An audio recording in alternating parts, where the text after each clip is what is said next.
Oh, do we got the same monster? Mine's like Ultra Fiesta. What's yours? Oh, Yours looks okay. like the blue. Yours Yeah, looks like the Ultra dark Blue blue. Hawaiian. Ultra Blue Hawaiian, yeah.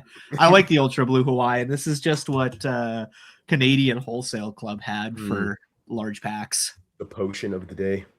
Hey everyone, welcome back to the Slack Pull podcast with me, Max, and Arshia. Today we're going to be talking about bottlenecks. And essentially what a bottleneck is within powerlifting is a constraint, right? And that constraint leads to essentially a slowdown of progression. But yeah, I want to talk about, what kind of bottlenecks everyone has noticed first. If you want to go ahead, Max. Yeah, for sure. So the bottlenecks that I've noticed that could be limiting somebody's progress is hypertrophy, force production, exposure to load, skill, psychology, injury/pain, recovery, and work capacity. I feel like there's probably more bottlenecks outside of that. However, these are like kind of the main 8 I've noticed, and it's usually when somebody's progress is starting to stall, when somebody's hitting a plateau.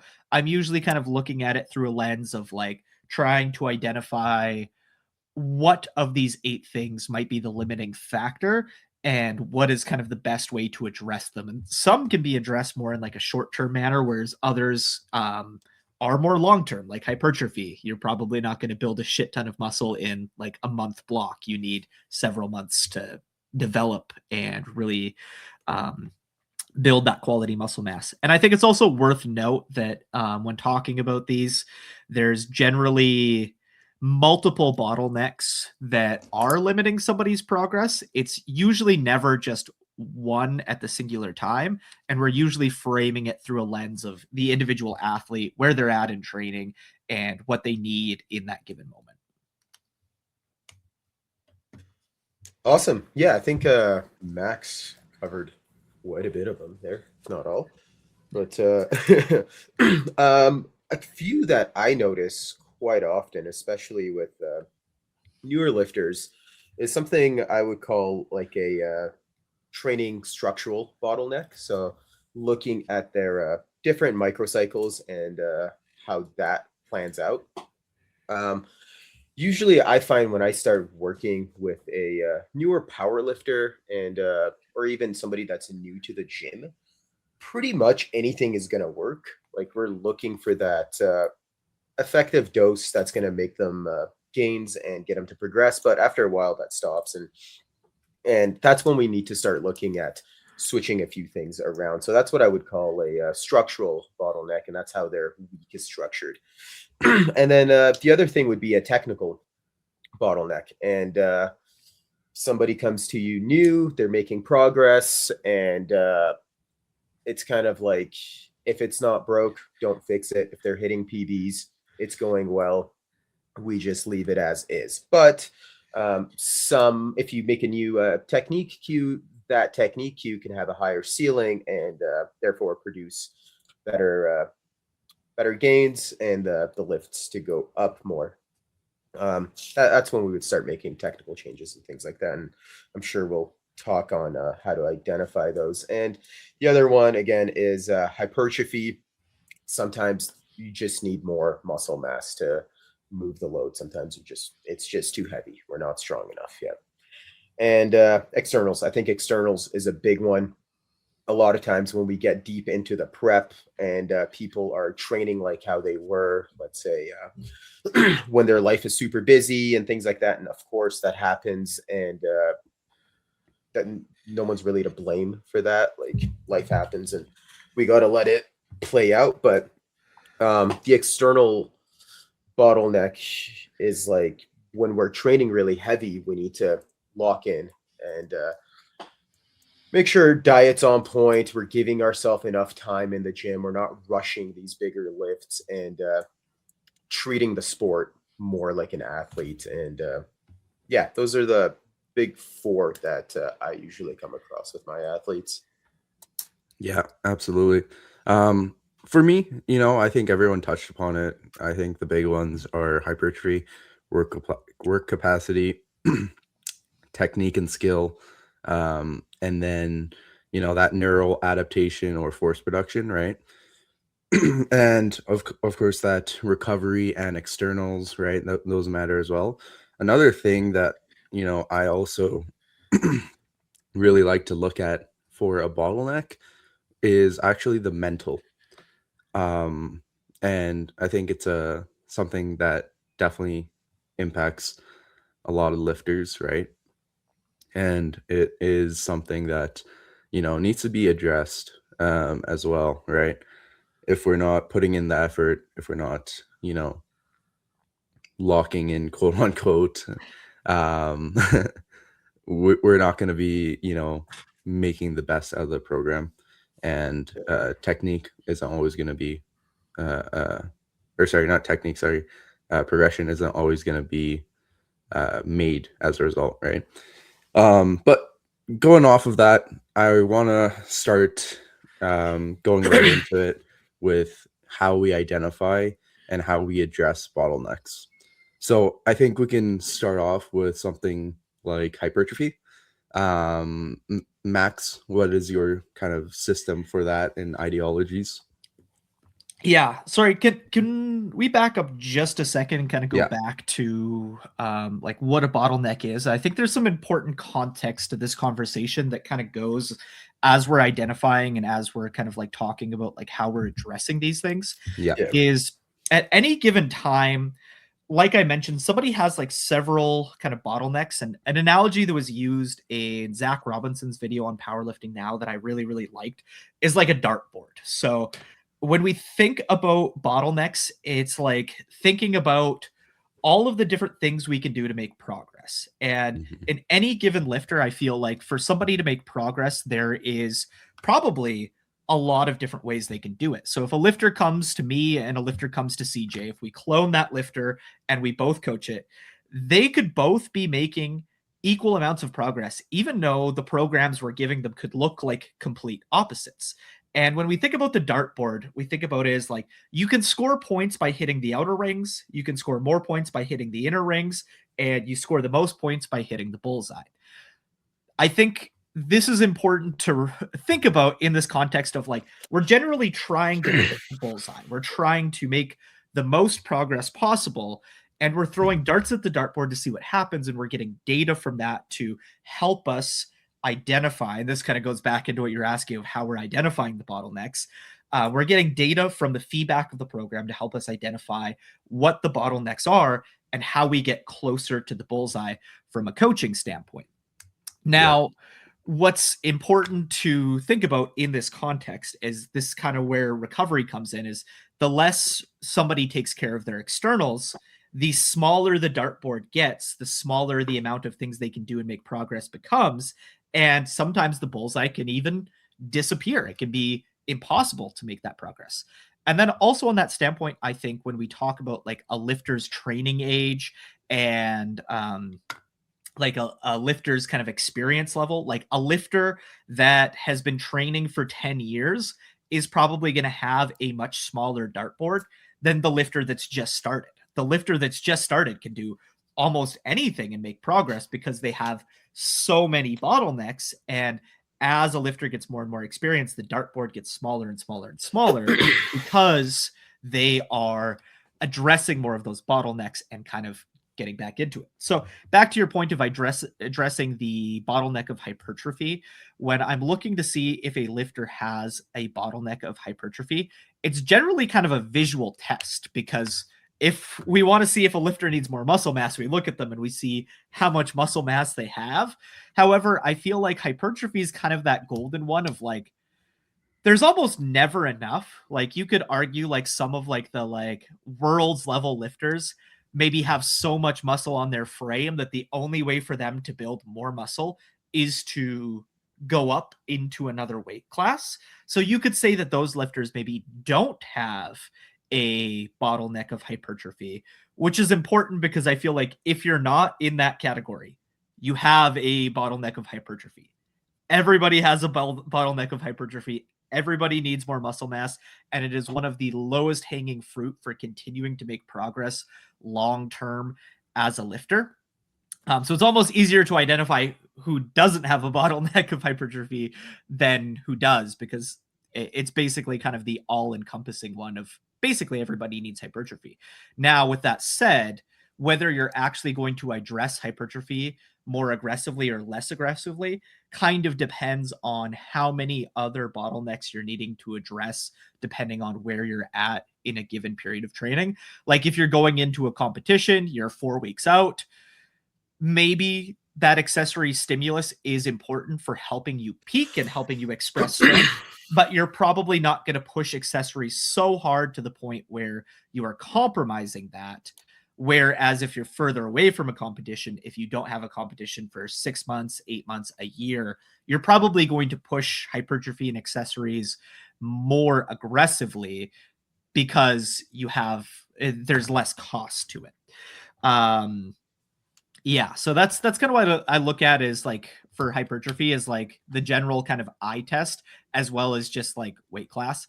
And then I think even going to like those high level like world's lifters, I think we've seen a lot of lifters recently go up weight classes because they realized that a bottleneck that was keeping them from continuing to make progress within the sport was hypertrophy. So even within those lifters where you'd say, well, they don't need to build more muscle because they're at the top of their weight class, even some of those lifters are identifying hypertrophy as a bottleneck and deciding to go up weight classes to be able to better address that. So in that vein, I would say that the best way to identify hypertrophy as a bottleneck is just to look at yourself in the mirror and be like, I need more muscle mass, because no matter who you are, that's you.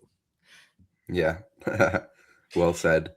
I think we can Arshia. all benefit from having more muscle. Like it's a strength sport at the end of the day, and it is technical, but it's not a crazy technical sport, right? Like we've all seen that 18-year-old that comes to the gym and just deadlifts 600 pounds in a couple of months, and usually they're pretty jacked.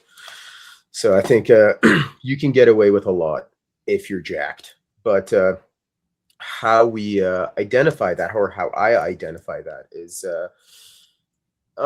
it goes a couple different ways. Like I like to see what other bottlenecks are being taken care of first, and do we need to promote more hypertrophy?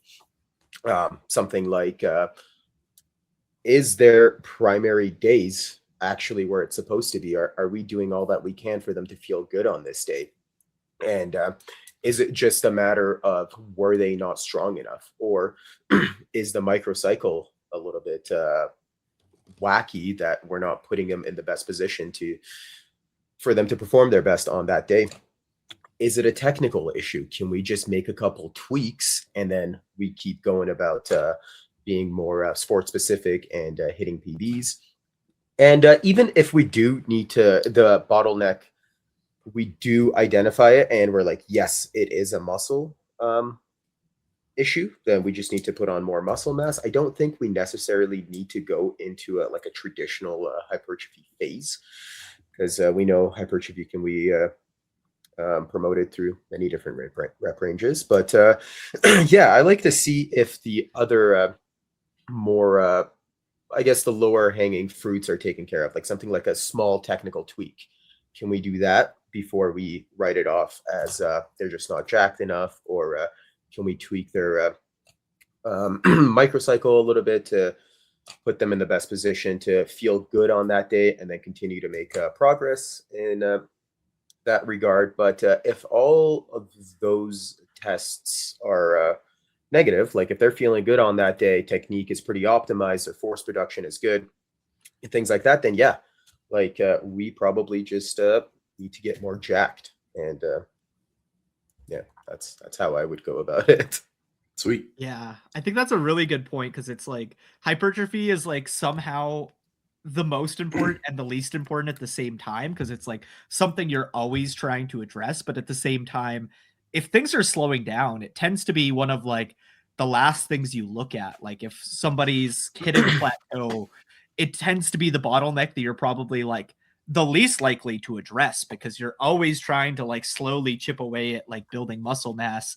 And like you said, like the answer is rarely just like go into like a full hypertrophy phase. If, you know, Yeah. somebody Yeah. squats like 500 pounds and then like 3 blocks later, they like squat 500 pounds. It's just as hard and they're not making progress. It's like, well, they're probably building muscle mass, but like probably the answer is more muscle mass, because it's always more muscle mass. But short term, it's like almost never more muscle mass.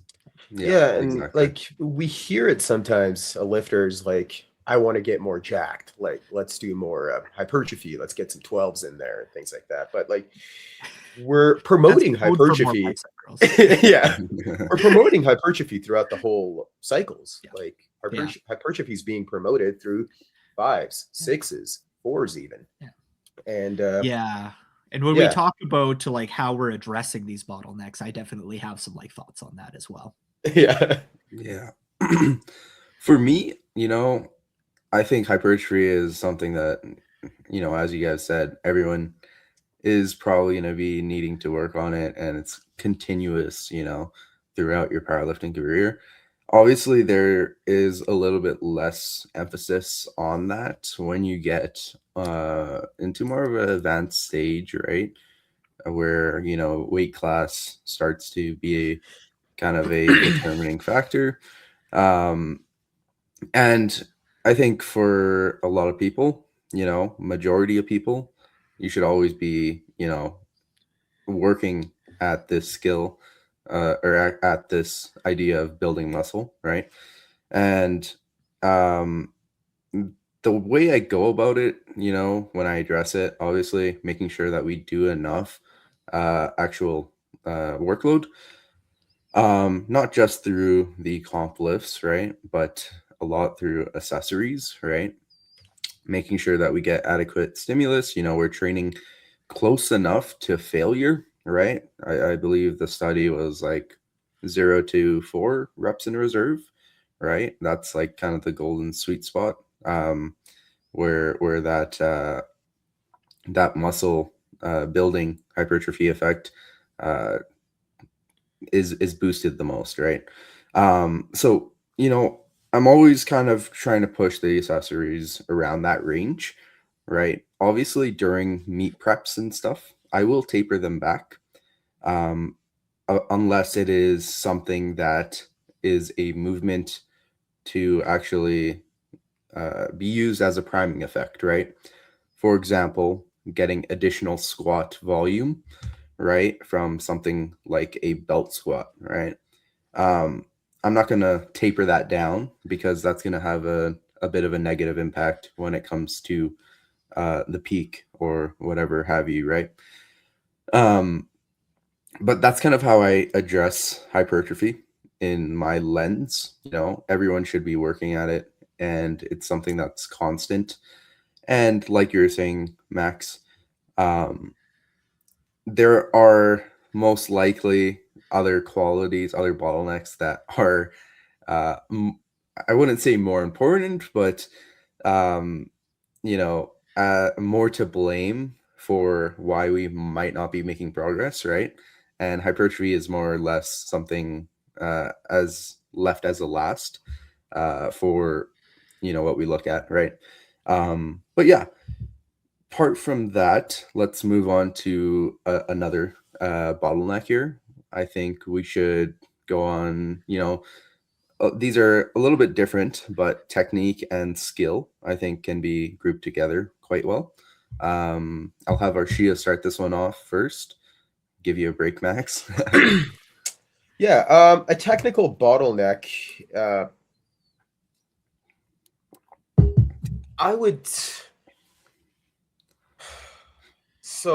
define a technical bottleneck again when technique starts to break down. Is the technique breaking down? And often, can we just get stronger, or were we just not strong enough for that? I think we often write it off as a technical bottleneck when in fact it was just too heavy. Like a lot of times we like to say, yeah, the back rounded a little bit off of the ground.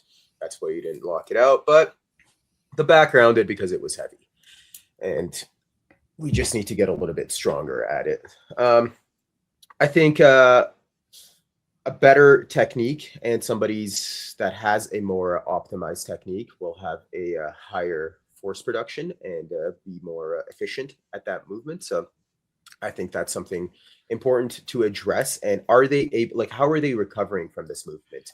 Are they doing a deadlift and then they're toast for like a week? And or are they deadlifting and then they're good for their primary or secondary deadlifts or going into squats again? So I would kind of identify it as that way. And if they're feeling good going into the other deadlift session or going into their squat session, then I would probably say it's not a technical bottleneck, and they're most likely efficient. Or unless you look at it and it's just like from a coach's eye, it's completely off. Then yeah, let's make some tweaks there, and we can address it. And I think the other ones would be the obvious things like the pauses just aren't good. The hips are coming off of the ground. Your lockout is bad because of this, and maybe a early knee lockout or something like that. I think those just come with time and a trained eye as you start to see more lifts and things like that. But I think the biggest one would be, how are they recovering from it? Are they efficient? Is their force output efficient? And what has the previous blocks look like? Are we making progress? Has progress started to stall? Can we make some changes that drives progress again? And then we kind of go down the list again.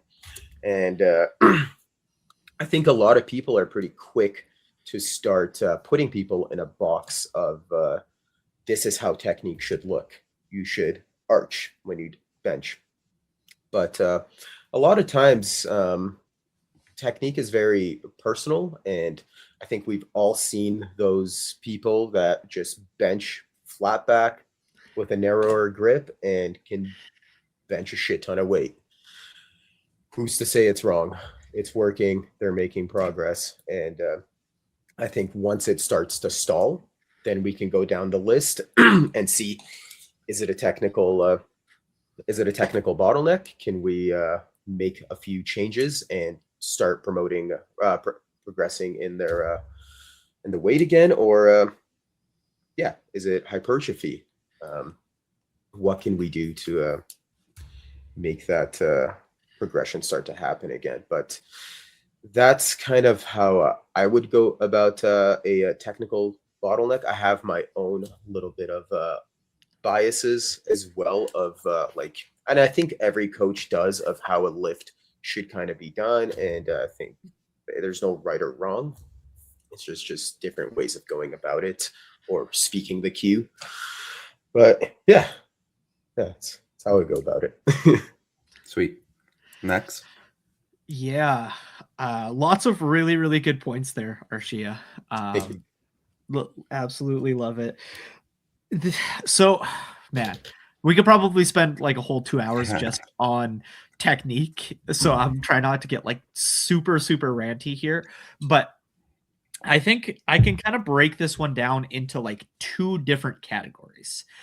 One is kind of that like technique of like, somebody's new to the movement and they don't really know how to do it.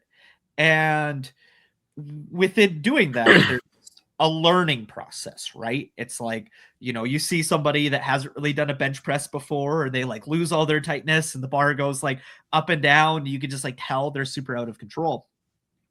So there's a couple different kind of like aspects to that. I know I've seen a lot of people talk online recently about how a lot of those people are just going to kind of self-align themselves into technique as they get stronger and stronger.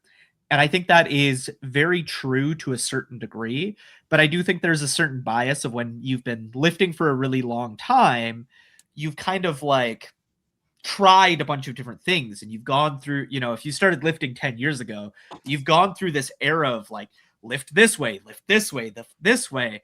And you're trying all these different things. And that's kind of what helped you align into what like good technique is for you.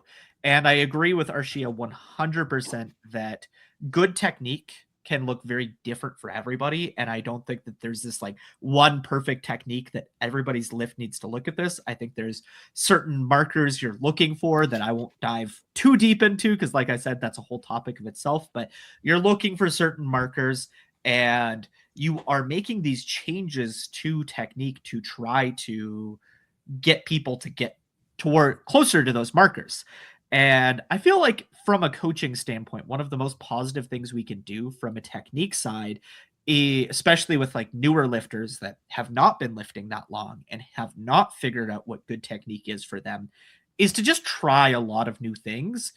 Not like shotgunning just like tons of different things at them, but like one thing at a time, just like try this. Okay, how did it feel? How did it look? Okay, try this. How did it feel? How did it look?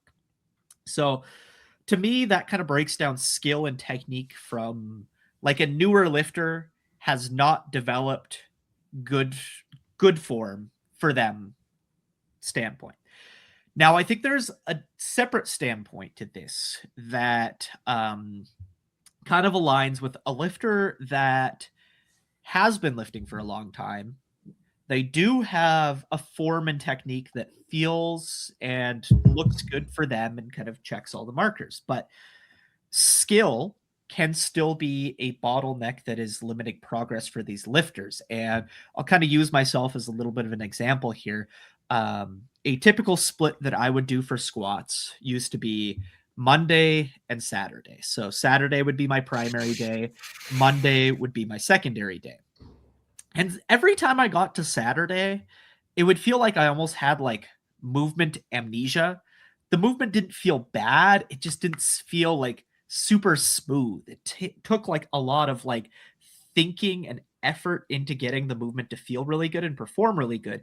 It wasn't just like thoughtless and like poppy and like, it's kind of a hard feeling to describe, but when something just feels natural, like jumping on a bike and just like riding a bike, you don't even think about it. You just do it and boom, it feels good. Squats never felt that way for me on my primary day. They generally would for my Saturday or for my secondary day, my Monday, even though I was more fatigued going into it, but it never really felt that way for my Saturday. So I address this with frequency personally by putting another squat day on Thursday that was just like very, very light, just practicing the movement. And then it almost like got rid of that movement amnesia on the Saturday.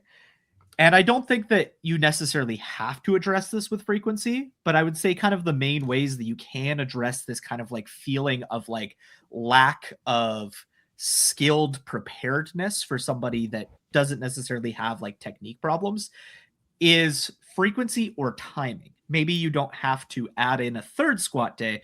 Maybe you just move your second squat day closer to. But this is something that I think is not going to be a problem for everyone. But I think when you do start to get lifters that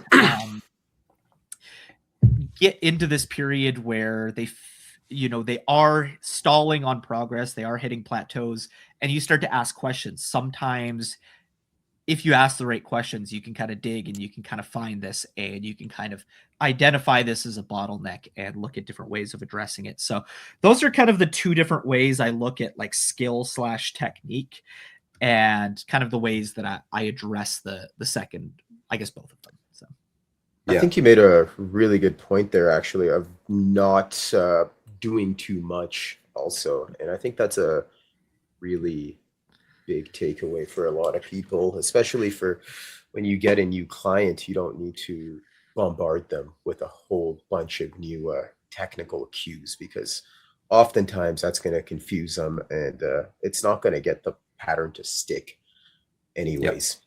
Yeah. So I think that like the best thing to do is just let's take care of the basics, make sure the structure of the programming is correct, and are we making progress? Are they feeling good?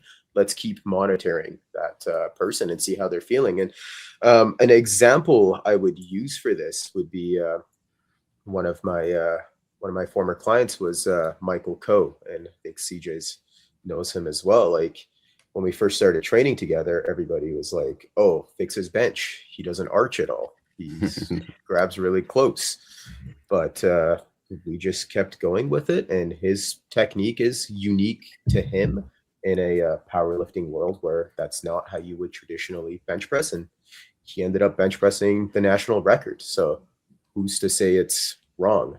Who's to say it's technical? It's yeah.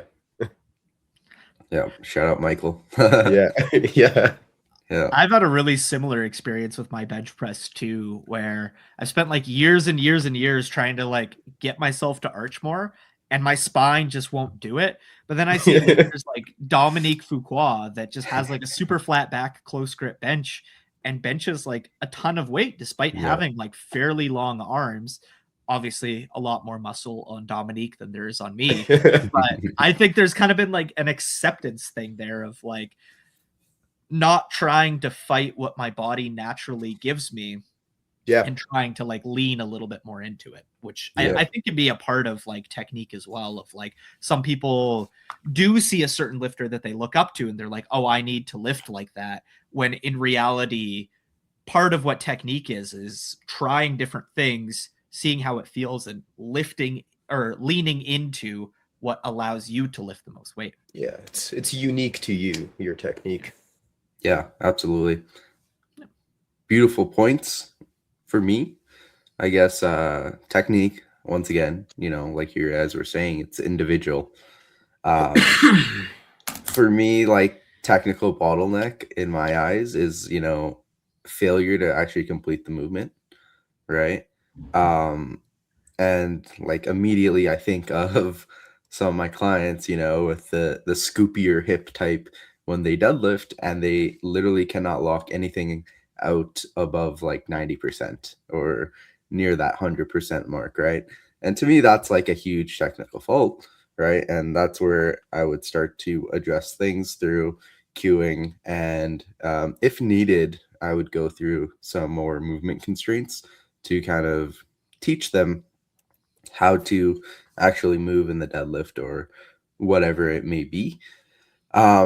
And that's kind of how I go about it. Obviously, we can always hyper optimize technique, but for me, the biggest thing is consistency, right? And actually just feeling good when you're performing the technique.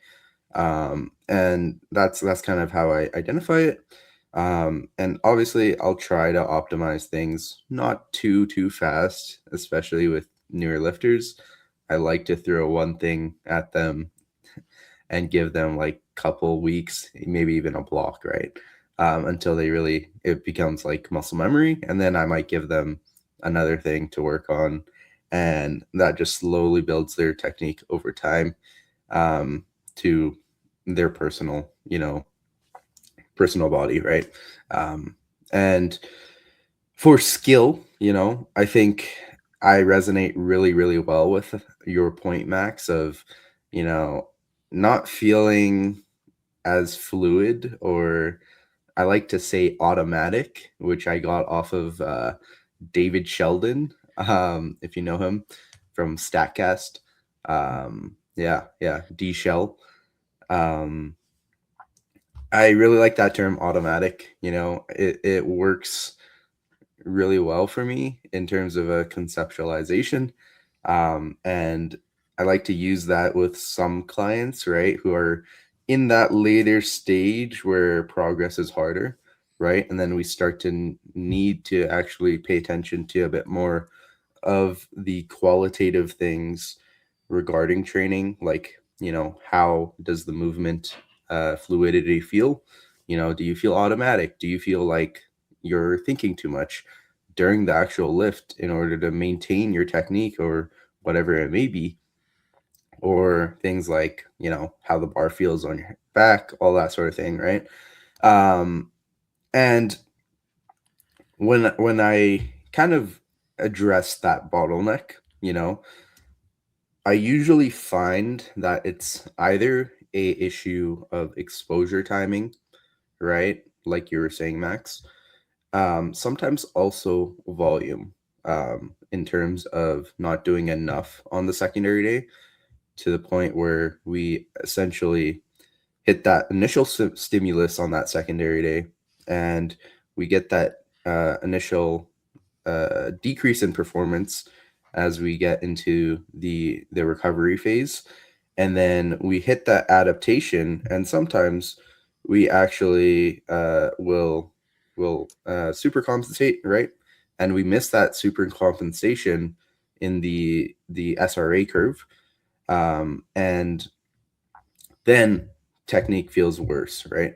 Or sorry, not technique, but I guess fluidity, or I guess being automatic. And so I usually will first look at the work capacity, or the work we're doing in terms of the secondary day and the exposure timing. And then if needed, then I go towards frequency, because I do think that frequency is a bigger change. So I try to leave that for something last, since it is a little bit more invasive. But that's kind of how I go about it. Yeah. Any thoughts? I thought that was good. Yeah. Yeah. I, Sweet. I agree with that. Awesome. Let's go on to the next bottleneck. For this one, we're going to talk about, I guess, force production and kind of neural adaptation. Yeah, I'll throw it to you, Max. Yeah, force production's kind of an interesting one, because this is one I didn't think about for like a really long time. Because I know, like, back in like the West Side Barbell Conjugate days, it's like, you got to do speed work, you got to do speed work. And I think for a long time, I kind of like wrote that off. I'm like, speed work is kind of dumb. I think we could have just put like a different label on it and called it like technique work or whatever. But I think more recently, I've kind of had my eyes open to the idea of what we're doing in powerlifting when we are lifting the barbell is we are generating force, right? So obviously not every lifter lifts at like mock chicken speed and the bar is just like flying at their back. Some lifters like myself, everything moves super, super slow. However, I do think that there is some like very general practical use of being able to create force, whether you are a slow lifter or a fast lifter, of, putting lighter loads on the bar, and with good technique. And what I mean by good technique is just consistent technique. You're not like trying to move the bar as fast as possible at the sacrifice of making your technique look completely different from how it does with heavier loads that don't move as fast, but generally just trying to do work where you move the barbell at a very fast rate with very consistent technique to what you're doing at the top end. I found to have quite a bit of merit, and this is something that I'm still kind of developing my full thoughts and feelings on, but I think that there's generally some good studies going back to like Zach's video. I think he kind of like referenced this, is like, if force production wasn't something that created strength for lifters, I don't think we would see this effect where we take similar amounts of volume, doing, say, like one set of 4 at RP 8, and then taking that same load and breaking it up into two sets of 2. You actually see, when you do that, more progress can occur. And I think that has led us down this road of making back down sets more submaximal. And I think when we take a look at like what is the mechanism of doing easier back down sets, potentially making more progress or similar progress with less of a fatigue cost, I think the answer kind of comes down to force production. When you are working with lighter loads, you are able to create a very similar, I guess, strength effect from it by putting in the same amount of force into that light load that you would a heavy load, which results in the weight moving faster. So, how do I identify force production as a bottleneck? I'm still kind of working on. I think to some degree, like hypertrophy, everybody can kind of use a little bit of force production. Where this line kind of sits is something I'm still kind of working out for myself. Like a lot of it just comes back to programming feedback and probably kind of the systems you use as well of, you know, if I make an athlete's back down sets lighter, do they make more progress? If I make them heavier, do they make more progress? So lots of unanswered questions when it comes to this one, but I think that there is just this kind of like general learning process for me as a coach of like dismissing this as a bottleneck for so long and kind of coming back to it of like, yeah, speed work probably isn't going to look like it did back in like the old West Side days of like chain work and band work and trying to move the weight as fast as possible, no matter how sloppy it looks. But I think there has been this general consensus of, hey, creating force is something that can help a lifter progress. And the weight doesn't always need to be heavy in order to do that. And sometimes, especially, and as we kind of get it more into like recovery or injury and pain, kind of playing into it, I think there is this level of like force production is a great tool to take a lifter and say, okay, you were doing a 3x4 with 150 kilos on your squat back downs, but you were feeling really beat up from that. You're dealing with some injury and pain, and maybe we can reduce down the 3x4 to 130 kilos for that same week, and we can make as much or maybe even more progress because we can move that 130 kilos faster and we can create as much, if not more, force into that weight while needing less recovery variables potentially to recover from that. So that's kind of my general thoughts as I'm still kind of working through how I feel about force production. No, that was super interesting actually. I like a lot of those points that you brought up. My idea or my definition of force production is a athlete's ability to promote force in the lift. It doesn't necessarily have to be fast. It's just their technical efficiency to be able to output force. And what does that look like? And how do we go about it? So I find with my experience so far is that a more optimized, experienced lifter will have a higher force production. Therefore, their movement is going to be more taxing. Like somebody that has a super dialed in sumo deadlift technique and deadlifts a lot is going to have a quite a bit more substantial force production. Therefore, they're going to be more taxed from that lift. So I monitor this on a weekly basis to see how that day is going and how that day is affecting the other days, because this person has super optimized bench press, let's say, and they're not going to be able to handle different types of load, whereas somebody that's a little bit newer and their technique isn't as dialed in, so they're not getting as taxed from this lift.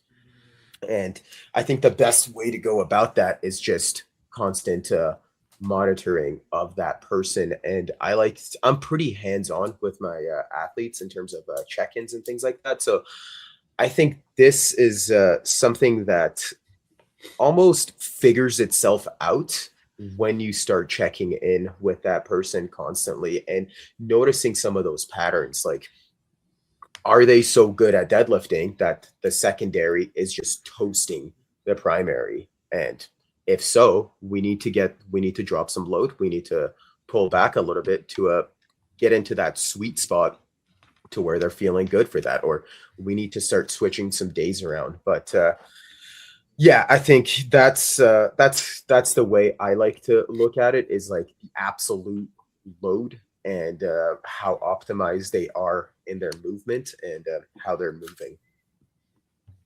Yeah, that's awesome. Really good points. I really like them. I guess for me, with the force production, I'm not necessarily looking at speed either. And I don't think we should look at speed. Everyone moves and does their comp lifts in different speeds. And speed is something that's individual once again, right? We have slow lifters, like you were saying, Max, and fast lifters. And so for me, when I go to actually identify it, I like to, I think it all goes back to the communication, right, between the athlete and the coach. And what are they really feeling come, the primary day, whatever. I like to ask certain questions, like on deadlifts, are you feeling like you're producing enough force off of the ground, like you're getting your legs into it, or do you kind of feel laggy, right? I really like to ask the question of, do you feel laggy? Because to me, that's pretty good indication of whether or not we're producing force fast enough in a lift, right? And that applies to squat, bench, and deadlift, right? And usually when we feel that kind of laggy sensation, I'm noticing that it has a correlation to some force production issues. So the way I go to address that, right, is okay, we feel laggy. Now, what are we doing on the other day of the squat, bench, or deadlift, right? Maybe you have multiple days, right? So it becomes a little bit more complicated in those higher frequency days. But generally speaking, I will, essentially look at what we're doing. Do we need to introduce something that is a little bit more intense? Maybe it's a top set, or, there's also the other end of the spectrum. I've noticed some high rep sets, for some reason, can allow some types of individuals to produce more force and get more of this force production priming effect, right? And it's kind of I guess, a learn your athlete kind of thing, where you need to experiment, obviously, and see what works. But I generally look at what our intensity is, and I will also look at, what the rep range is, dependent on the individual. Some individuals are more intensity sensitive, as we know, and some are more volume sensitive. And for, one of my lifters, he's a little bit more volume sensitive. So I actually gave him, some sixes, and that turned into sevens on the secondary day for deadlift. Immediately, after a couple weeks into the primary, we felt no more lag, right? And we were feeling like we were able to produce force really, really nicely into the floor and actually get our legs kind of not lagging behind anymore. And that's kind of how I address the bottleneck. And it always goes back to the communication between the athlete and the coach. And that's really the base for being able to identify any bottleneck, right? But it is a little bit of a ambiguous thing to identify and address. And there's a multitude of different ways. You could even do some things like pause work or whatever, right? But generally, that's how I go about it. But yeah. Any other thoughts, guys? So many.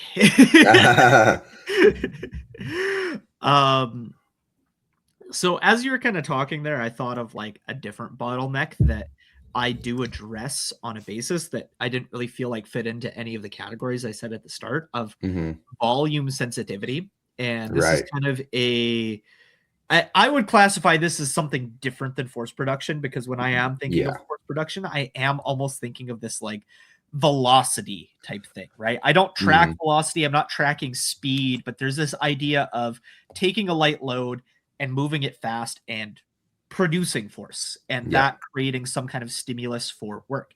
I do think that this generally does kind of work into the lifters that have volume sensitivity and they do kind of need these like higher rep sets. But I remember listening to like a Chance Mitchell podcast back in the day where he talked about this idea of with his sumo deadlift, anytime he did sevens, his single would go up. Anytime he took away sevens and tried to do lower rep work, his sumo single would go down. And there was this volume sensitivity. And I think we see this a lot on bench press as well, specifically like very highly technical lifts that you need this certain amount of like volume threshold to get the lift to show up and get good and like feel good. This is different than hypertrophy. Maybe doing this volume is creating some type of hypertrophy, but it's this idea of top end strength shows up better when certain volume thresholds are met. And some lifters are like very volume sensitive in that they need a lot of volume. Like I said, with like the Chance Mitchell example of like needing sevens to have the sumo deadlift show up. And then in the opposite direction, I think some lifters are very volume sensitive in the other direction of when they have a lot of volume in their program, they start to feel like shit. And they almost need like more like heavy doubles or even just like moderate load doubles and triples. And anytime you try to get them to do fours and fives, it comes at the cost of their top end. And I think that could kind of work into one of the other bottlenecks that we're probably going to talk about today, being like work capacity. And when you build up somebody's work capacity, they can maybe handle that a little bit better. But especially when I think about like bigger lifters, like I have one super heavyweight, John, and he's also very tall. I think both tallness because of the range of motion and also just like largeness of just like more muscle mass being damaged and more recovery coming from every rep that you do because you're moving it further and you have more muscle mass to get damaged. I think generally when you see big, tall lifters, they really, really struggle to do sets of 5, 6, 7, 8, and still feel like their top end exposure of their singles and their doubles can show up. And then on the other side of things, I think there's lifters, and I generally find that these do tend to be smaller lifters, but this isn't always the case, that their top end doesn't show up if they don't have this volume exposure. So yeah, sorry, you made me kind of go off on a separate tangent there. But I think you kind of got to the same conclusion there, but it kind of fit under the force production kind of category for you getting there. For me, I kind of look at it as like more of like a volume sensitivity bottleneck opposed to a force production. And I think as with a lot of these bottlenecks, a lot of them kind of tie into each other, but I do kind of categorize them into like separate different things of like somebody needing like lighter weight back downs and maybe the same rep range, like maybe volume decreases a little bit because the load decreases, but their total rep count doesn't change a lot. They just need less load so that they can move the weight faster, and potentially that is addressing recovery. Potentially it is addressing this idea of force production. And then in a different category, I have like, oh, if I try to get somebody to do a set of 4 for their back downs, they just feel like crap and their single just doesn't show up. Their like top end strength doesn't show up. I change those sets of 4 to sets of 7, and all of a sudden their single starts going crazy. That's this like inexplainable thing that kind of like fits into the volume sensitivity category to me, opposed to force production. So I think they're pretty interconnected. And I think you summed it up perfectly there. You also said something about like not tracking speed and whatnot, and I don't either. I'm not going to pretend to be, but I do think there is like a whole camp of coaches that are super into tracking velocity with these velocity tracking devices. I think one of like the most notable ones being like Mike Teixeira, who I think all three of us can say we respect a ton as a coach. He's an OG. And I do think that if you were a coach that was super into that, I do think you could create velocity profiles for different lifters and be like, hey, when a lifter moves this certain category, call it back downs, call it secondary day, call it primer day, call it top end lifts, kind of like top sets going into their thing. When this category moves within this velocity, they feel good. When it gets slower than this velocity, it feels bad. When it gets faster than this velocity, it feels bad. But this kind of becomes like the sweet spot. And I don't think any two lifters are going to be the same in that. And that seems like a whole mess for like anybody to track. I don't know how much value there is in that, but I do think that it is super intriguing as kind of a concept of being able to quantify the force production into some kind of tracking method and to be able to figure out those sweet spots potentially to help a lifter get more benefit out of addressing that bottleneck. Yeah, I completely agree with your last point there, Max. And I think tracking speed actually does not necessarily tracking it, but developing an eye for speed for that lifter has a lot of merit. Like I have lifters that just lift slow, but there are certain lifts for that lifter that looks fast, even though it might look slow to you. But I know for him, it moved fast. Yeah. And I think developing that eye is that goes a long way. And especially for competition and game day coaching and things like that, and being able to make smart attempt selections. I think that's really important. And even in the gym, if you want to give them loads for next week, I think it's pretty important to develop that eye for it. And I think it's a pretty useful tool to use, because if a certain lift moved fast for this person, even though it looked slow to you, I know that it moved fast for them. I know that we have this much more left in the tank because I've watched this person lift for this amount of time, and I know this is fast for them. Yeah. So many good points there. Like you start to develop this eye of like, okay, when their week 4 goes really good, their week 3 looks approximately like this. And then they send you their week 3. It's like, oh, that moved kind of slow. And then their week 4 kind of goes kind of shitty. It's like, oh, I probably pushed the load too much on their week 3, and I need to back off the range a little bit, which will go into one of the other bottlenecks of exposure to load and kind of understanding that for different lifters. But I think that also ties really heavily into it. And then kind of along those same lines of like myself, I am like the slowest lifter ever. I'll hit a weight and my first rep will look like an RPE 10, and then I'll do like 3 more. And it's this like weird phenomenon that like so many other lifters are like, so like, they're like, I don't get how that works. But if you don't understand that about a lifter and you go into meet day and you look at their opener, it's like, oh, that like moved like shit. And that moved like super slow. Like it's like they have 30, 40 more kilos in their tank. And in your head, because you don't understand that, it's like, I guess I give them 5. Like, what the fuck is going on, right? So, I mean, understanding those speed profiles for individual lifters is such a huge 100%. part of both, like online coaching as well as game day handling. Yeah, and I actually see this a lot at international competitions. Like a lifter will come out, hit a lift. I'm like, there's no way they're going up, and they go up 10. Looks exactly the same. I'm like, okay, that's it. They go up another 10 and make it. I'm like, all right, that's just how they live. But that first lift was probably fast for them, and it just looks slow to me because I think see them lift enough. That's fair. And I think that's why there's like a huge benefit to like having your personal coach handle you on meet day if possible, because they're going to understand how your lifts move better than somebody that isn't your personal coach. And then I think even along that lines, when we talk about like high level, like game day coaching, I've heard like Matt Gary talk a lot about like going into international competitions. The lifters that he's handling are sending him their lifts every single week because he's trying to build that eye for how those individual lifters lift.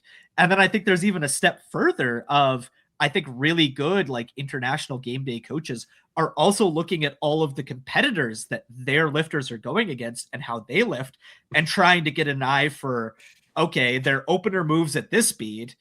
I know that they're having a good day and I project their top end to be this, or, oh, that opener didn't move super good to how that weight moved in training. I think they're going to have a little bit less today. So I can be a little more conservative with their plan in this like a attempt to play the like metaphorical chess game against others. And that is a level I've not dove into. I actually have a really funny story about that. And yeah, shoot. Similarly, I like to start getting athletes to send me their videos about 3 months out, and through WhatsApp, I'm like, send me your training, send me your top sets, so we know what your top end looks like for that day. And last year, I had to go down this rabbit hole of finding Mongolia national bench championships, which was a really hard video to find because they don't stream it a lot. So I can see what this lifter's top end looks like. And I found it, and I knew what he put in, he wasn't going to make it. And yeah, he bombed out. So this is why you're a Team Canada head coach. And yeah, so sometimes you got to try and find Mongolia bench nationals, and it's hard to do, but you got to find it and watch it. That's commitment. Shit. That. That's awesome. All right, moving on. Let's talk about work capacity next.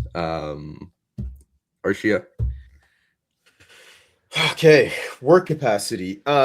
I like to address this during the developmental phase, I guess you would call it, of a lifter. And we always kind of circle back around to that again and to see how we're doing, how we're tracking progress. But similar to how I address a lot of these bottlenecks is, how are we feeling on that day? How is this person's work capacity? Are they just getting absolutely, like, did we start with 2 back offsets and they're still feeling toast at 2 back offsets this many weeks down the block? And if so, how's that affecting it? Is it are we not able to promote hypertrophy with it, or are they still making progress with 2 back offsets? If they're making progress with 2 back offsets, then even though it doesn't seem like a lot, I think that amount of workload is good for them. And I've had lifters just do 1 top set, 2 back offsets, and they made progress for many blocks. And some people would look at that and be like, oh, that's nothing. But to them, that was pretty good. And this person was they were super heavyweight, which they moved a lot of weight, similar to what Max was saying. But that's how it worked for them. And I think that applies to many different leverage lifters as well. So I like to start with the least effective dose that we can to make progress. So start light, start small, start with the 2 back offsets, see how they respond to that, see when progress starts to stall, and then maybe trickle in a little bit more, see how they're responding to that. Go through some of the other bottlenecks, check in with them. How are you feeling on this day? How did the extra set make you feel on this day? Are you still feeling strong on this day, or are you sore now on this day? If they're sore, then maybe we need to address that amount of work that we did. Or if they're not, maybe they're starting to feel good, then we don't need to do anything. But if they're feeling nothing from it, then we need to start looking at other places. But I think that's generally a good place to start from. Start slow and then build it over time. Start laying those foundational bricks piece by piece, and see how they respond. And again, check in with your athlete, ask them how they're feeling. How's the body feeling? And what sort of data are you gathering? Is progress being driven, or is it do they just need to start handling more load? Are we just getting flat? Are we just doing 2 sets and nothing's happening? So yeah. Sweet. Yeah. Max. Work capacity. So work capacity, kind of similar to force production. is something that I feel like I thought about like more back in the day. And then as I've kind of progressed into my programming looking more like the current meta, something I kind of put aside for a little while for sure, in that kind of similar to what Arshia was saying there. Oftentimes I am doing like the minimum effective dose to get somebody progress. And I think there's a level of, if a lifter, and I'm going to shout out kind of 2/3 videos here on Powerlifting Now, that if people want more information on this, these are great videos to really build your knowledge on it. Skylar Holt did a video on work capacity that kind of got me thinking a lot more about work capacity on Powerlifting Now. And then Steve recently did his 2-part series on his guide to training maxes. And a lot of things from that video also really stuck out to me. And I think there's this general idea that is very widely accepted, that in order to get stronger over time, you need to do more, right? That's the idea of progressive overload. And within that, I think it needs to be like very incremental. But B, I think as a lifter gets stronger, their max increases and the weight that they lift increases, and therefore that's progressive overload. So just as like a very practical example, let's say somebody does 3 sets of squats per week, and that's all they need to progress. That's the minimum effective dose, right? And they don't need to do more than that. And progressively over time, as they get stronger, the load on the bar for those 3 sets is getting heavier, and that's all they need to continue getting stronger. But oftentimes what I'll find is, especially with these lifters that tend to be very volume sensitive in, I would say like opposite ends of the extreme, but like I would quantify these lifters as like lifters that struggle with recovery, right? So you try to give them something, they struggle to recover from it, and you pull it back, right? You give them something, they struggle to recover from it, you pull them back. And the minimum effective dose to continue making progress is slowly going down over time, right? And it's this kind of like weird phenomenon of like, you do a program, they make progress from it, you run that program again, it seems like they're not recovering from it. So they don't make as much progress from it. So you decrease it. When you decrease it, they make progress again. And this happens over time. And I have a lifter that comes to mind. Her name is Teresa. This is something that watching Skylar's video kind of like really opened my eyes on. Of this definitely seemed like the problem with her, of like, we would run a program, she'd make progress from it, but then we would try to run it again, she wouldn't progress. Felt like she was struggling to recover from it. So we kept making these pullbacks. The minimum effective dose for her kept getting lower and lower and lower. And that was good because she would continue making progress. But at a certain point in time, we kind of reached this threshold where you can't just keep decreasing things, because eventually you're going to hit a floor of like, what do you do? Like 1 set of super light squats a week. It's like the increase, the progressive overload over time slowly starts to kind of like hit an intersecting point of, you can't continue dropping things to allow for more recovery in order to keep making progress. So an analogy that Skylar used in his video on work capacity that I really liked is the idea of recovery is a bucket, and you're constantly trying to fill that bucket without overfilling it. And as you're recovering, the water is slowly flowing out the bottom, right? And what increasing somebody's work capacity does is increase the size of the bucket. So I think with certain lifters where they do struggle with recovery, over time, the bucket is getting smaller and smaller and smaller.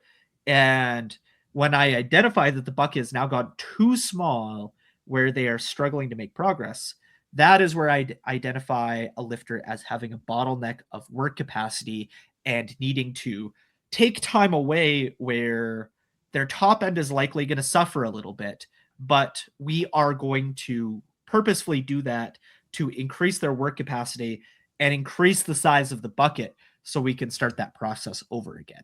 So it's very interesting because I wouldn't say a lot of lifters fall into this work capacity bucket. And I think at the same time, work capacity can be addressed in so many ways. Like you can increase a lifter's step count and put in cardio. You can just add in a little bit more accessory volume. And generally, I think when you're trying to address the other bottlenecks, oftentimes work capacity ends up being addressed naturally over time as it is. So I think because of that, I didn't have many lifters that fell into the bucket of like needing to address work capacity as a thing. And then after watching Skylar's video and kind of like reevaluating my thoughts on work capacity and kind of like readdressing it as a concept, I was like, oh, here's two lifters that kind of fell into that category of what I described of like, they struggled to recover, we reduce. They struggled to recover, we reduce. And eventually, after doing that too many times, we reach this point where we just can't keep reducing. And we eventually need to address work capacity. And I think that was like a very kind of useful switch that went off in my head of being like, okay, just being conscious of that because it's not something that happens super common, but with certain lifters, as I'm continually trying to address recovery over and over and over again and continuing to drop that minimum effective dose, I eventually got to a point where it can't drop anymore. And then it kind of made me be a little more proactive of like being mindful of like competition time of like, okay, if this lifter has more time in between competitions, I'm going to spend some time building that bucket back up because I know that they're naturally going to be somebody that doesn't recover from training well. And that bucket is going to get smaller over time as their top end strength increases. So when I do have time to address work capacity, it's something that I feel like I need to do. Yeah, awesome. I really liked your point there about sometimes the top end is going to suffer, and I communicate this with my athletes as well when we go into some of those, or when we cycle back into more of a developmental phase, and it's like, yeah, we're just I think using straight sets is good for this, and I think a lot more people are starting to use them again. And yeah, it's completely fine. I think to build that work capacity, and the realization sometimes comes a couple blocks down the road. Yeah, absolutely. 100% agree with that. And I like your point about actually communicating the fact that, hey, top end's gonna go down here. Don't panic or anything, And I think it gets the athlete on the same page as, the coach as well, and it makes for a better relationship, right? But for work capacity for me, I never really considered it a actual bottleneck in the past until I had my mentorship with Skylar. And he kind of opened my eyes on it and changed my opinion on it. Historically speaking, work capacity for me and what it looked like for me was, a byproduct of actually just getting stronger, right? And I found that, I think now looking back, it was more so, work capacity and getting stronger were two variables that, both went up, right? Versus getting stronger causing work capacity to go up, right? So I kind of look at it as two different things now, right? And I really like the analogy of the bucket. But one analogy that Skylar used for me that resonated well was kind of the ceiling and the floor, right? Um, the floor is kind of our baseline, and that ceiling is that top end expression, right? And essentially, there is slack, right? A rope between that floor and the ceiling. And you can't go past a certain amount of the ceiling, right? Before that slack is all pulled out, right? So when we get into the work capacity stuff, sometimes we really need to build up that floor, right? And so it goes back to what Arshio was saying. We're going to take a hit at the top end, right? But we're going to build that floor up, right? And as a result, when we go back to expressing a little bit more of that top end, we have a higher capacity for it, right? But in terms of how I identify that bottleneck, right? I usually like to look at, interset recovery and how we're recovering after sessions in general, right? Are we getting super beat up, right? Doing like 2 sets at like 60%, right? Is that like a issue, right? And it's a really cool example that you had, Max, where it was a constant regression. I've never quite seen that, and I found that really interesting. And it's really cool to see and know of now, right? But I guess addressing the bottleneck is actually just taking away from that emphasis on top end strength, right? And almost periodizing it, right? Where we're spending a little bit more time building that base by, maybe we're doing a little bit more volume. Maybe the rep range is a little bit higher, and we're kind of pushing for that higher floor, higher baseline, right? And I like to do that through the back downs, right? And essentially limiting the top set a bit more, so we have a bit more energy and performance for that back down, for those back downs. And that's kind of how I address work capacity. Any other notes from you guys? Yeah, I think what's really interesting about it too is I think kind of similar to like what you were mentioning is with most athletes I coach, there's this level of work capacity and top end strength are both increasing at the same rate. And I think because of that, I never even really thought about work capacity until I watched Skylar's video.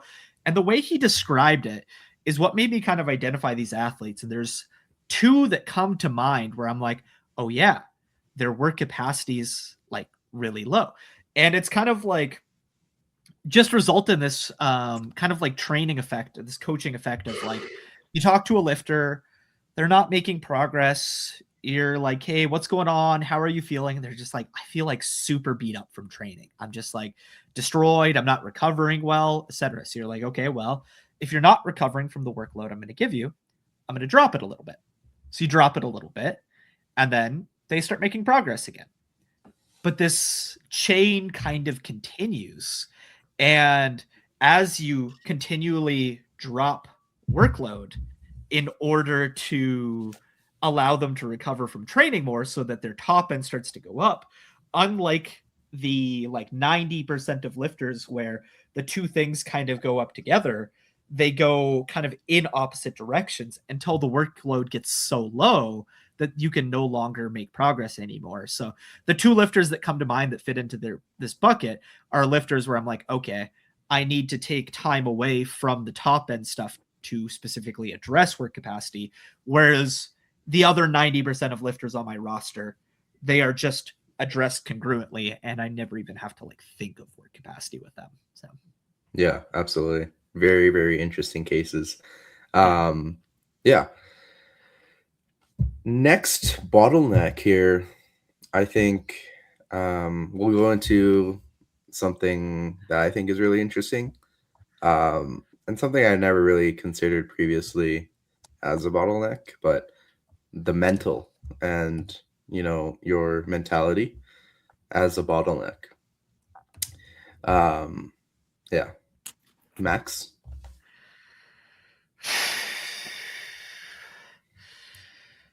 So, man, I think this one is kind of best addressed with a story of my own lifting. Early in my lifting career, I think I was very much limited by psychology. And I think this psychology came in the form of excuses.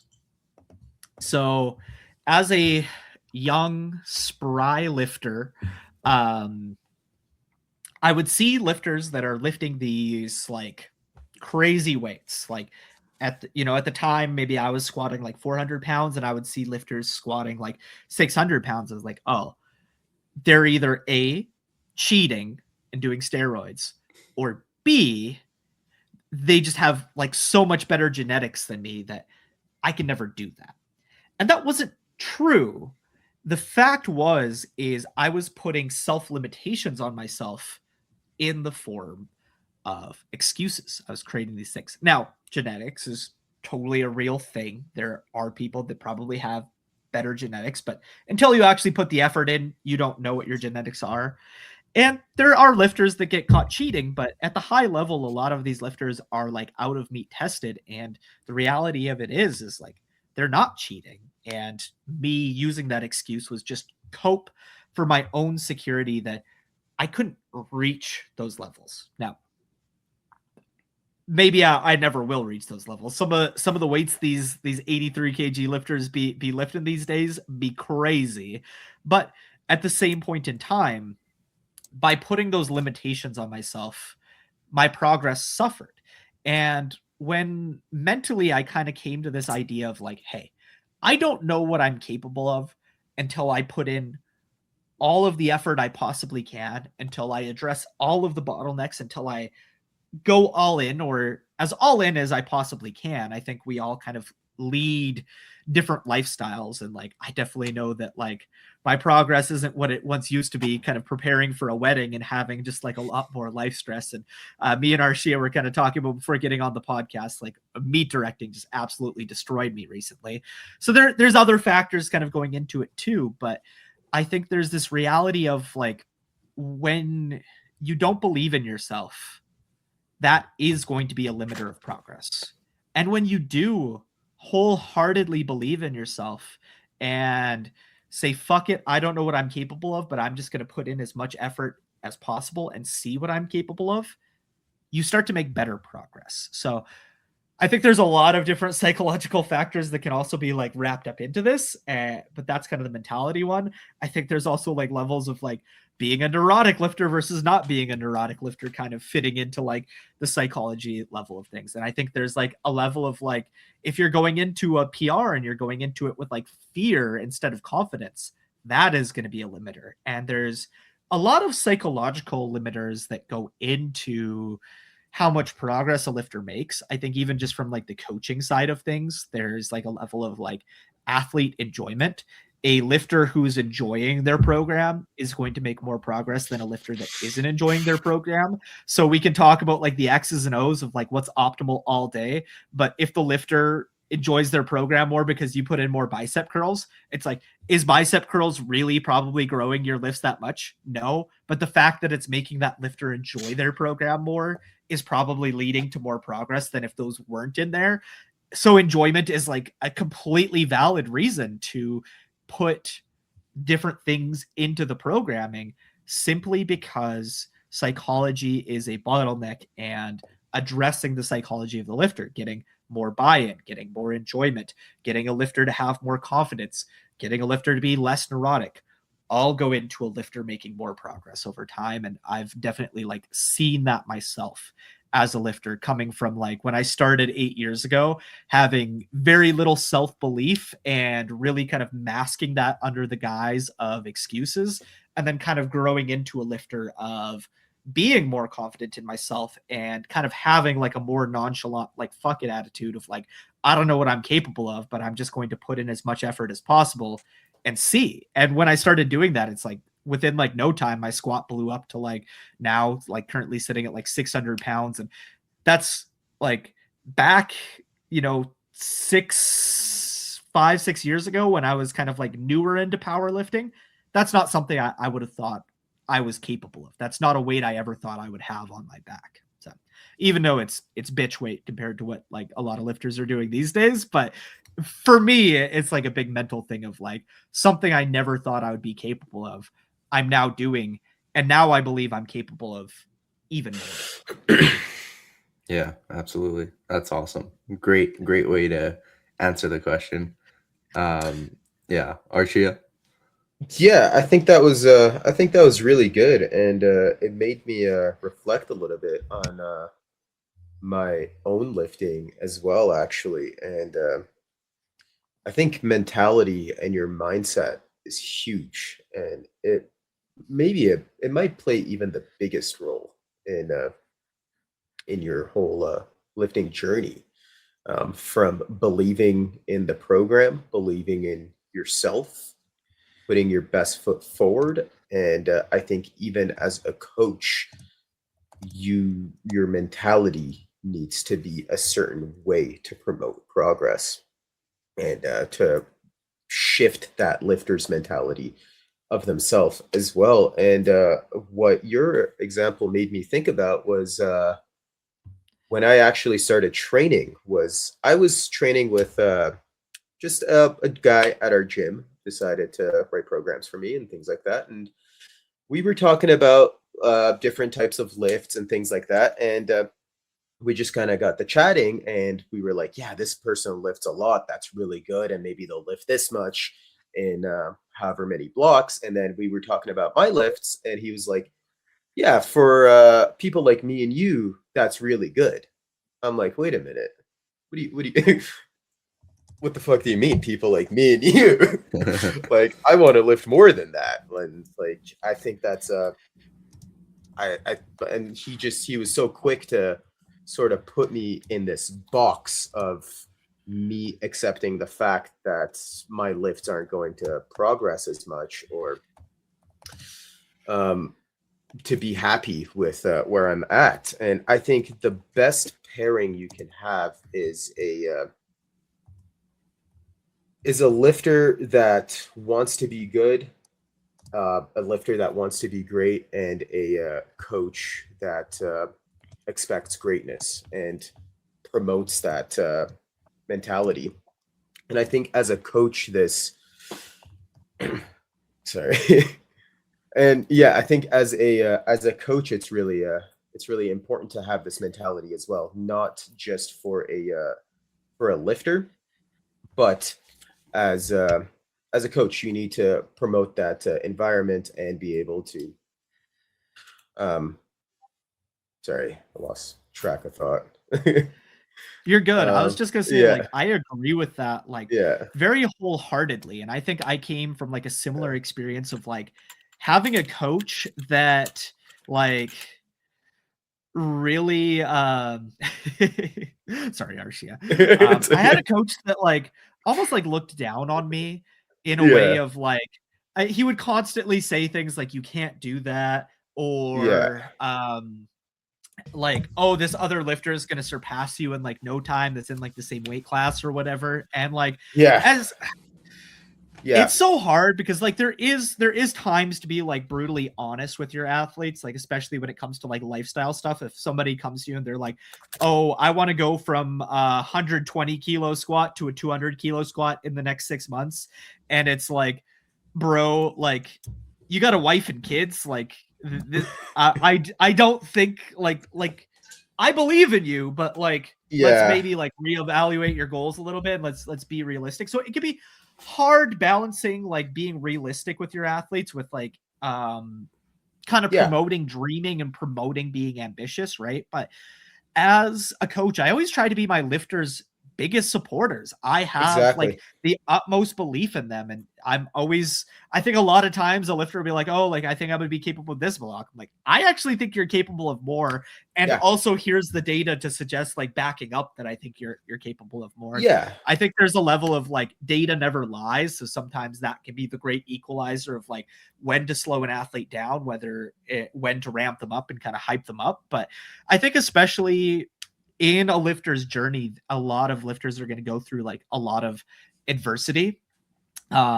Kind of use an example. If I had a lifter on Monday that missed their week 4 top sets on both squat and bench press, and that sucks. And sometimes when you're being very ambitious and when you're pushing really hard, it does happen. Like missed lifts happen in training. And as a coach, you're trying to avoid them as much as possible, but they do happen, right? And mentally, I think that like really beat the lifter up. And I think as a coach, it was my job. And what I kind of yeah, took from that is like, this is the time to pick them back up of like, hey, shit happens, you miss a lift, get back on the horse, let's get back at it. You're going to get it next time. And I believe in you fully. Right. And I think, yeah, it's just like really balancing that of like, you have to be really careful the confidence you instill in your athletes, and you want to be generally picking them up and like lifting them up as much as possible. And just coming from my own poor experiences of having a coach that like did kind of like look down on me in the past before I started working with Gavin, who's been the very much opposite of like, he is always picking me up. And that is where I've gotten a lot of this from. A lot of this like self-belief does come from Gavin, and I'm super thankful of him for that. But I think like when you are that coach that's like saying things kind of like shitting on your athletes, you have to be I don't think you can do that. And I think there's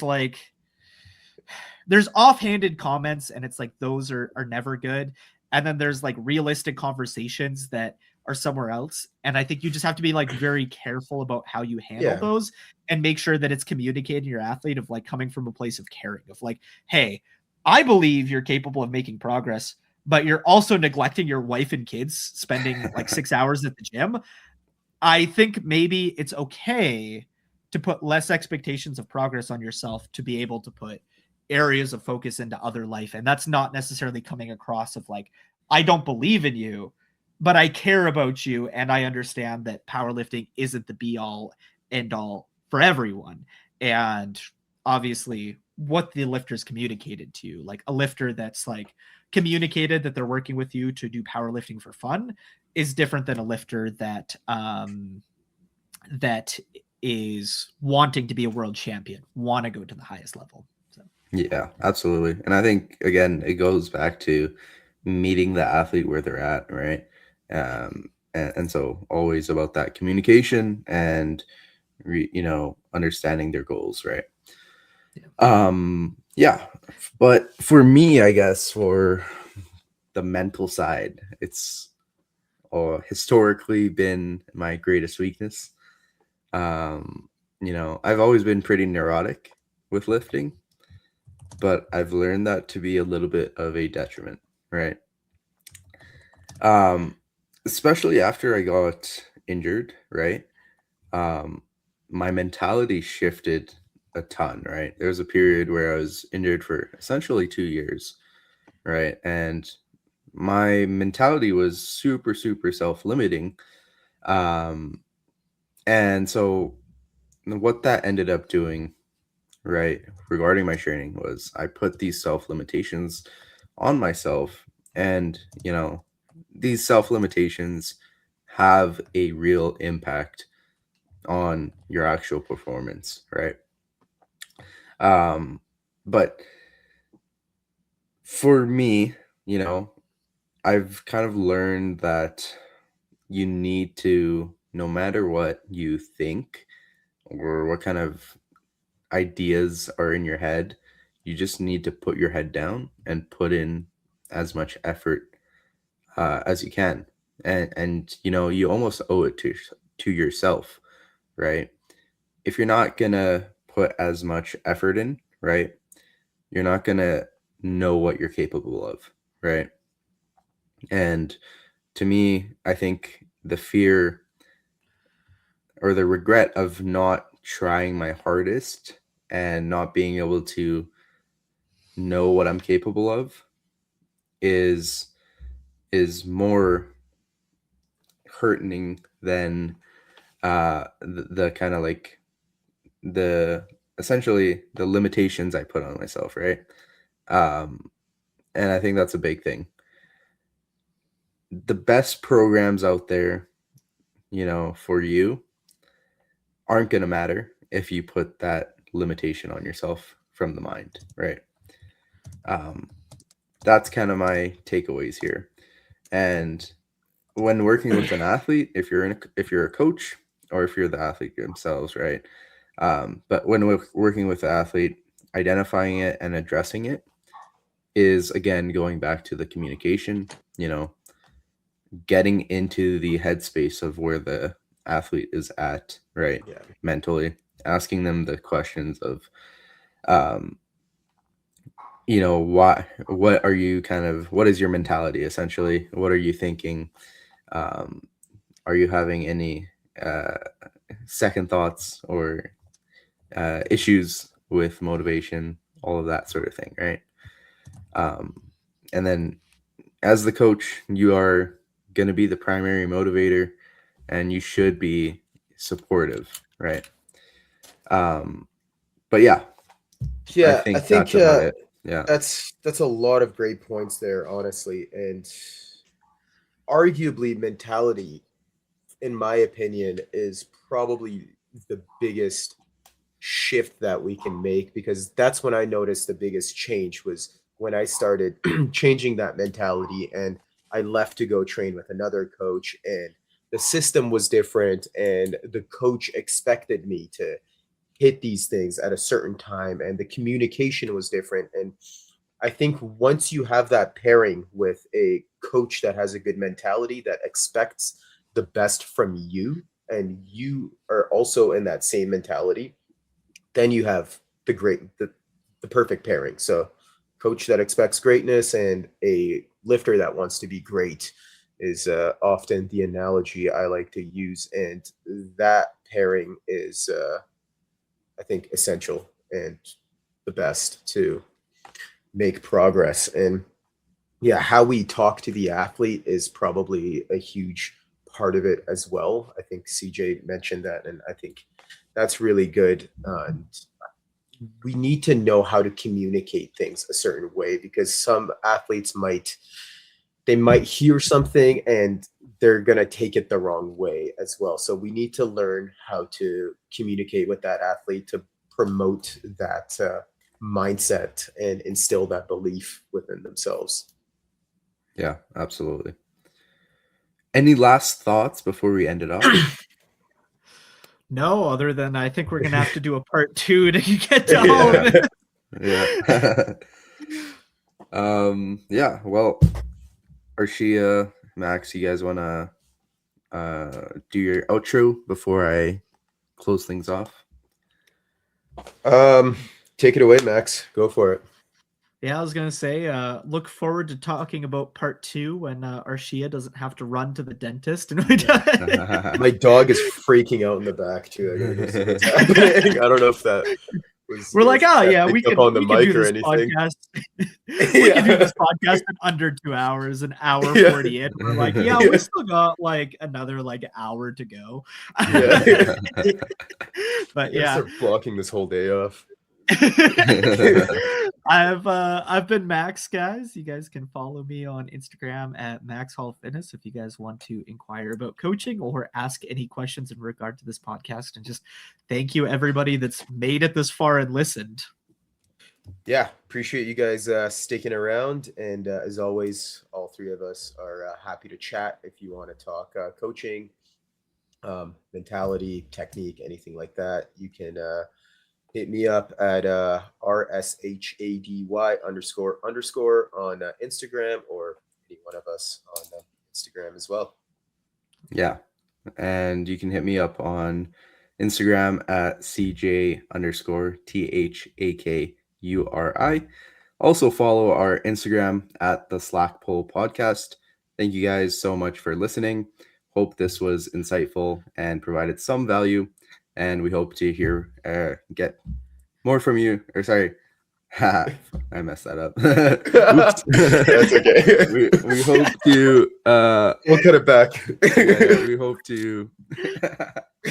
Oh man, fix it in the edit. Yeah. Oh no, I'm leaving it. You gotta live with this one. Yeah, my bad, guys. I'm not the greatest speaker. Yeah, we'll catch you guys on the next one. Yeah, we'll catch you guys on the next one. Yeah, bye.